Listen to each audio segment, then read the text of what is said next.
Hi, it's Donnie Allen here from Dragon Rock Productions, and today I want to talk to you a little bit about how you can use Reaper inside of Pro Tools in order to use those VST plugins that you've been dying to try out.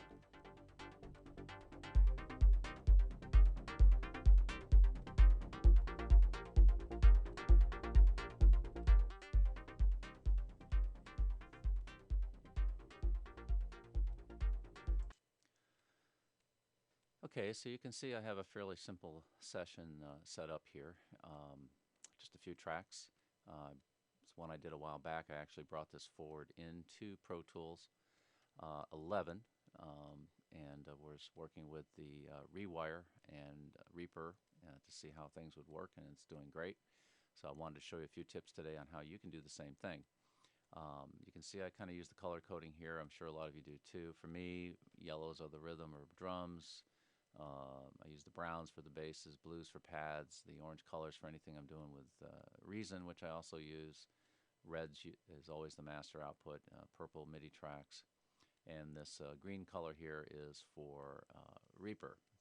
Nothing particularly magical about that, but if you look at the Reaper screen, you can kind of see they use this little green color throughout here, and that's just what I used, just to remind me that, oh yeah, that has to do with Reaper. Use whatever works for you. Just want to show you one way that you can do this. As one of my engineering friends says, with digital, there's 5 ways to do something, which is a great thing. And of course, the bad news is there's 5 ways to do something. This is just one way that this will work. There may be other ways that you can do it, but I want to show you how I use it inside of Pro Tools in my mixes. So let's get started on doing that. The first thing you want to do is set up a instrument track, and you can see I have one right here. And notice there's no MIDI data on the track. I call it Reaper main, and then I instantiate Reaper on that track. And on the Rewire screen here, you'll see that I've selected that to be the master output. That means it's the master left-right output coming from Reaper into this main track. So whatever you do in the Reaper mixer will come into the main track that way. So that's why I set it up that way. Now when you instantiate Reaper, of course, your Reaper track will come up and looks like this.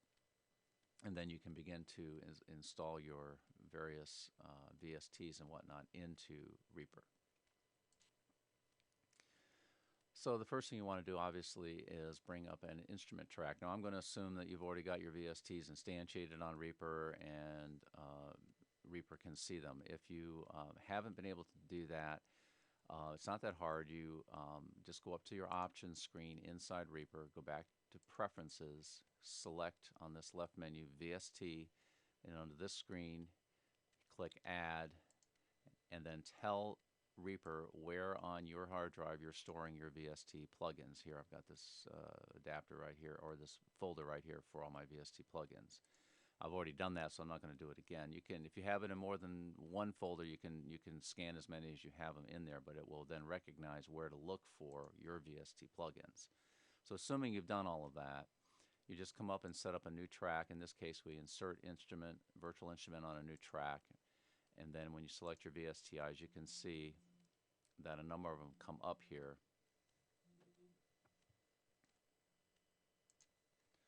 And you can see that I have a number of VST instruments here, as I'm sure a lot of you do too as well.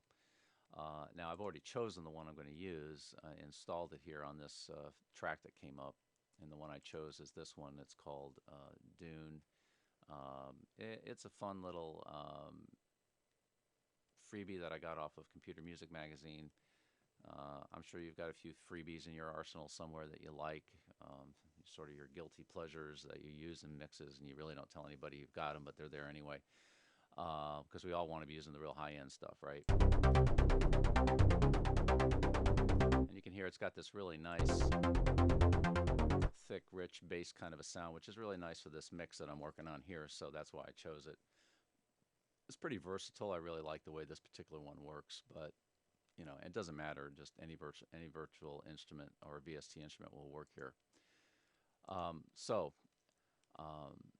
One thing that you'll notice when you first instantiate the track. If you go to your routing and grouping matrix, which is at the bottom of your Reaper screen, and you get the matrix screen to come up, it's initiated so that the master output parent, this is the master output for Reaper itself.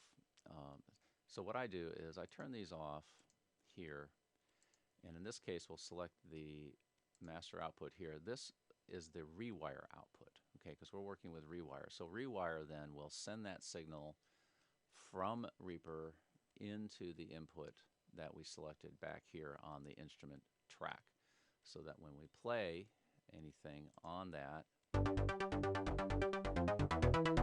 you can see it's coming right back into here.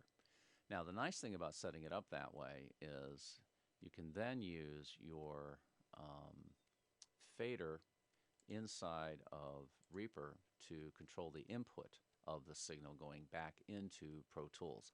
I like to think of it this way. If you were in a recording situation, you had a live player plugged into your studio to record the same part that you're playing in Reaper, you would then use your mixing console, of course, to control the input signal so you get a good, clean audio level for your recording. I look at it the same way. This is my console mixer in my studio, if you will. My player is the VST instrument, and I'm controlling that input here on this mixer so that I can get the level I want over here in Pro Tools for the mix. So by doing it that way and by controlling it here, then you can use the mixing console here to get the input levels where you need them for your final mix in Pro Tools. Now, one other step that I do, however, is you'll notice I didn't have any MIDI instrument information, or any MIDI note information, I should say, on the Reaper track, and that's because you notice right underneath here I have a MIDI track, and that is pointed to MIDI channel 1. And if we go back into Reaper, you can see up here I've selected under the MIDI input. You can go MIDI input right here, select channel 1, put whatever MIDI channel you want, and then here you select where it's going to go. So now any MIDI data or any other MIDI stuff going on here is going to point directly to that instrument. You use your MIDI automations, whatever you want to do. It all will all then control whatever you've selected in Reaper to play back here, and then the output of that sound comes back into the Reaper main track.